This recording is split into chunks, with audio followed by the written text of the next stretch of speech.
Hey, it's Mike, picking up our conversation about booking pro wrestling from just a few weeks ago. The last time that we were here, we talked a bit about crafting compelling storylines for professional wrestling by introducing potentially negative or complicating consequences for the characters at every step of the story. And this can be done to both heighten tension as well as reveal character. So character growth is essential in any type of storytelling. We don't just have to be talking about pro wrestling. We can be talking about movies or video games or anime or television shows or comic books or whatever you like. When characters don't grow, when they don't reveal new things about themselves, when they aren't tested in challenging ways that force them to make difficult decisions, characters can seem flat, and then storylines become stale. And if you missed that video, don't worry, I'll link you to it at the end of today's video, so stick around for that. But today, the topic is inspired at least in part by the conversation that I feel has come swirling out of WrestleMania 39. And if you've not yet watched WrestleMania 39, there will be no specific match spoilers in this video, so don't worry. Although I will talk about the feeling coming out of the event very broadly, and you decide if that sounds too spoilery to you. If so, get out of here. I'll see you in the next video. Before I dive in, the YouTube things.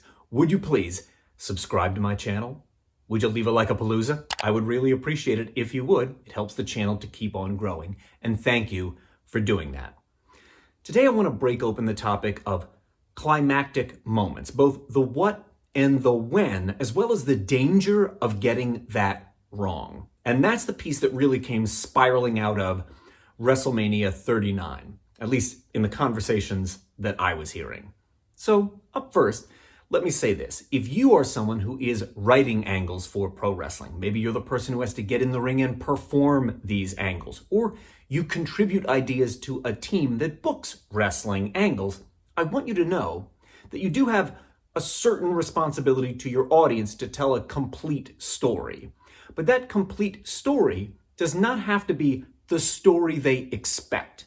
It does not have to be even the story that they want, provided that it reaches a satisfactory resolution. That's key. The story must satisfy the audience. And sometimes we don't have the chance to do that.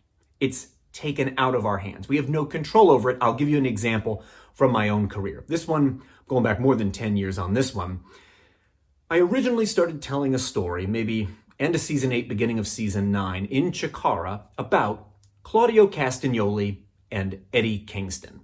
And I knew exactly where I was going with this story. I could tell you the when and the where this story was going to climax and then resolve, exactly how it would be done, and I was confident that I had a conclusion to the story that would both satisfy the audience, feel just, and tell a complete story about an underdog. It was great. Did I get to tell the ending of that story? No. No, I did not. Why? Because of something I had no control over whatsoever. The WWE came calling, and they signed Claudio Castagnoli away so that he could evolve into Antonio Cesaro for them for the next decade, give or take. So I never got to tell the conclusion of my Claudio Castagnoli versus Eddie Kingston story. That conclusion was left out there for somebody else to pick up and run with. And the people that have picked that up and run with it are Ring of Honor. You already know this if you just watched Supercard of Honor a week or so ago. And I can't wait to see what they come up with, where they take the story next. But that's all out of my hands now. I got to tell the first part of the story, and before I got to my conclusion, well, it was taken out of my hands. That's an unusual circumstance, to be sure. I don't want to focus a whole lot of time or attention on a circumstance like that, because they are quite rare. Instead, let's talk about something where you do have enough control to tell a complete story and get to a climactic moment which resolves in a satisfactory way for your audience. And in part, I always think about this more broadly than just pro wrestling. I'm always looking for examples out there in pop culture, for example, that help us to better understand trends for general audiences, because WrestleMania weekend is a perfect example of when even casual wrestling fans kind of return to the fold to take a sampling. And it will either hook them and get them to stay on for a while, or it's going to turn them off. It will repel them, and then they're not going to continue to follow. And there's also, because of just the hype around WrestleMania, the greatest opportunity to attract new customers. The first time I ever saw pro wrestling for any length of time, more than maybe just flipping channels one night on cable, was when Kyle Buskowski, who lived across the street, got WrestleMania 6 on pay-per-view. And all the neighborhood kids congregated there, in part because there was free pizza, but also to watch WrestleMania. That was my first exposure. WrestleMania is still that for so many people to this day. And here's the part where we're going to talk about WrestleMania 39 very, very broadly. You do have a responsibility to tell a complete story and to be a competent enough storyteller that you deliver the climactic moment and then resolution when things are peaking. And what does that mean exactly? What I mean by peaking is that the dramatic tension is at its highest point.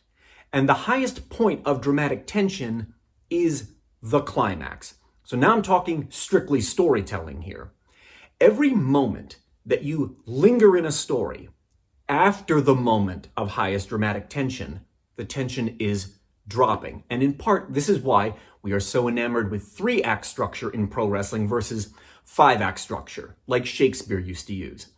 Even though you could make the argument that these are roughly the same things, there's an important distinction that you'll find in 5-act structure, which we generally eschew in wrestling booking, and that is the falling action. The rising action gets us to the climax. We are making the dramatic tension heighten over and over and over again until it peaks, and that peak moment is the climax. But, like in 5-act structure, after the climax, there's falling action.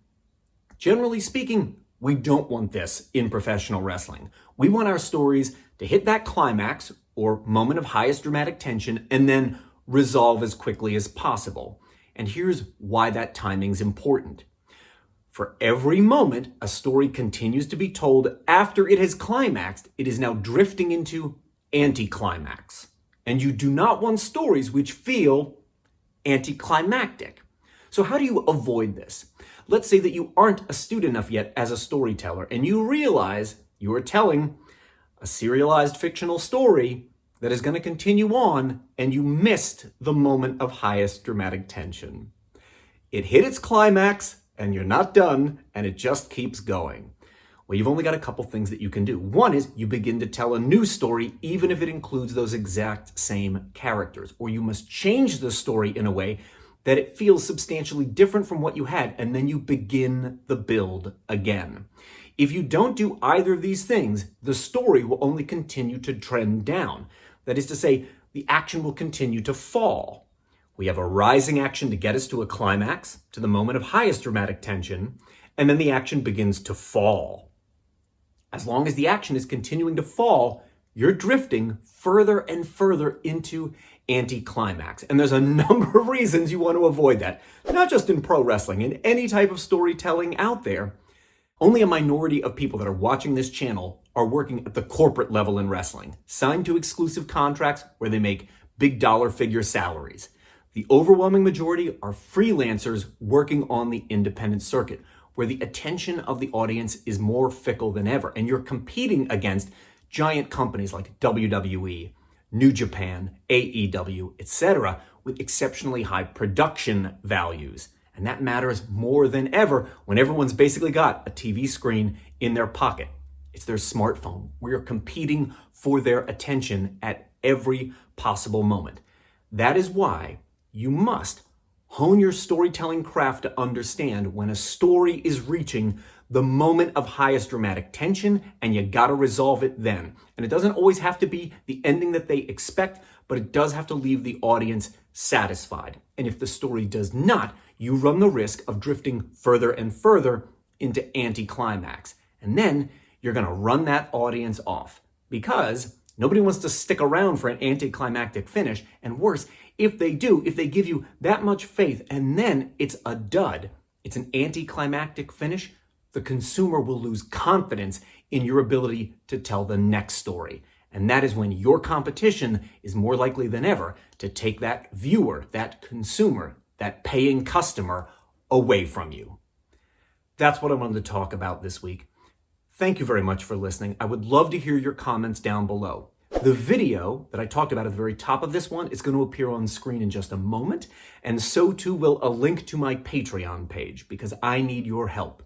My goal for this year is to reach 100 patrons. So if this type of content is valuable to you and you want to see Till We Make It remain a weekly YouTube channel, please consider supporting the work of Till We Make It. Jump on that link that's on screen or down below in the descriptus. We would love to have you as part of our community over on Patreon. Thanks again.